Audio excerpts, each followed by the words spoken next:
Yeah, I have worked every type of job. I've worked minimum wage jobs, delivery jobs, corporate jobs, part-time jobs, summer jobs. I fucking tried it all. One of the things you really learn when you work a job that people don't understand is you understand how hierarchies work. You might have the biggest ego in the world, but if you're at the bottom of the food chain at that job, like, shut up. And that's how it works. And I think a lot of people don't understand how hierarchies work, and they don't understand that your job is almost like a consolidated version of reality.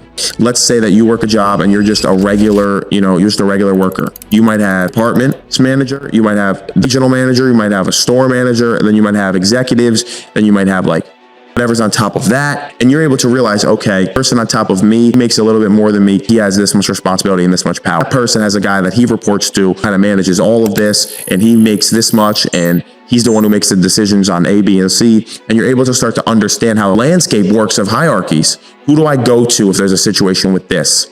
Or who gets to make these decisions? And then when you have your own business, flips, you're at the top and everything else comes down, you understand who to hire.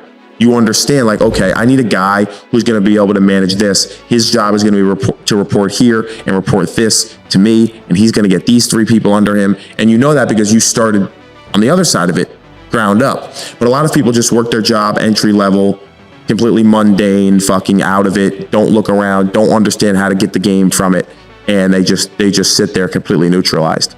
But you can learn a lot working minimum wage jobs and shit jobs and jobs you hate. You can understand how social dynamics work and figure out who the power players are. When somebody starts to speak, how does the rest of the room react? Do people sit up? Do people fix their posture when somebody starts to speak? Oh, that means that guy holds the power.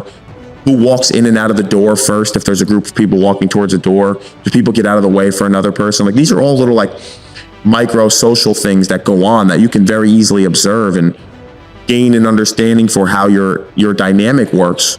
But people are fried and they don't look around when they're working their jobs. They just sit there and away without any type of observation. And that's why people are where they are. But yeah, you can learn a lot when you work minimum wage jobs and all those types of jobs for sure.